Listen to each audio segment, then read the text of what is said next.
ഒടുവിൽ നമ്മുടെ കമലേശ്വരത്തേക്ക് കണ്ണനും മഹാലക്ഷ്മിയും തിരികെ വരുന്ന നിമിഷങ്ങൾ. അതേ കൂട്ടുകാർ, നമ്മുടെ കമലേശ്വരം വീട്ടിലാണെങ്കിലും നമ്മുടെ മഞ്ജുവിന്റെയും മേഘനാഥന്റെയും കല്യാണ ഒരുക്കങ്ങൾ ഇങ്ങനെ തകൃതിയായിട്ട് നടന്നുകൊണ്ടിരിക്കുകയാണ്. ഇതിനിടയിൽ നമ്മുടെ കരുണ കൊണ്ടുവന്ന കരുണയുടെ കുറെ സ്വർണ്ണങ്ങൾ നമ്മുടെ മഞ്ജുവിന് കൊടുക്കുന്നുണ്ട്. അതിന്റെ പിന്നിൽ എന്തൊക്കെയോ ദുരുദ്ദേശം ഉണ്ടല്ലേ.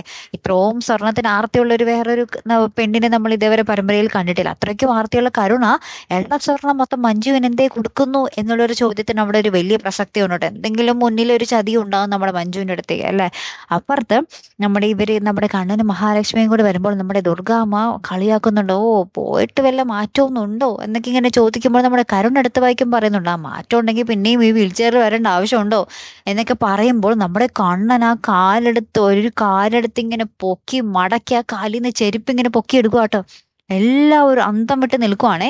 മേഘനാഥനും മഞ്ജുവും കരുണയൊക്കെ ഇടിവെട്ടേറ്റ പോലെ നിൽക്കുക. ഇത് നമ്മുടെ പ്രതാപനും മുത്തശ്ശി അറിഞ്ഞിട്ട് അവരും ആകെ ഷോക്കേറ്റ പോലെ നിൽക്കുക കേട്ടോ. ഒരാഴ്ചത്തെ ചികിത്സ കൊണ്ടാണ് ഇത്രയും മാറ്റം. അപ്പൊ കണ്ണൻ എങ്ങനെയും ഒരു മാസത്തിൽ നടക്കും എന്നുള്ളതൊരു കാര്യത്തിന് തീരുമാനമായി. അപ്പൊ ഇനി എന്തായിരിക്കും നമ്മുടെ മഞ്ജുവിന്റെയും മേഘനാഥന്റെയും കല്യാണം, അതിനി എങ്ങനെയായി തീരും? ഇനി കണ്ണനിനി ആ ഒരു പൂർണ്ണ ആരോഗ്യത്തിലേക്ക് വന്ന് എഴുന്നേറ്റ് നടക്കാൻ നോക്കുമ്പോൾ ഇനി എന്തൊക്കെ പൊട്ടിത്തെറി, എന്തൊക്കെ യുദ്ധങ്ങളാകും പിന്നീട് നടക്കാൻ ശ്രമിക്കുന്നത്. എന്തായാലും നമ്മുടെ കണ്ണനെയും മഹാലക്ഷ്മിയെയും അങ്ങനെ വെറുതെ വിടില്ല അല്ലെ. എങ്ങനെയും ഇല്ലാതാക്കാനുള്ള ഒരു പരിപൂർണ ശ്രമത്തിൽ തന്നെയായിരിക്കും. അപ്പൊ അത് എന്തൊക്കെ യുദ്ധങ്ങളായിരിക്കും ഇനി വരാൻ പോകുന്നതല്ലേ കൂട്ടുകാരെ. കാത്തിരുന്ന് തന്നെ കാണാട്ടോ.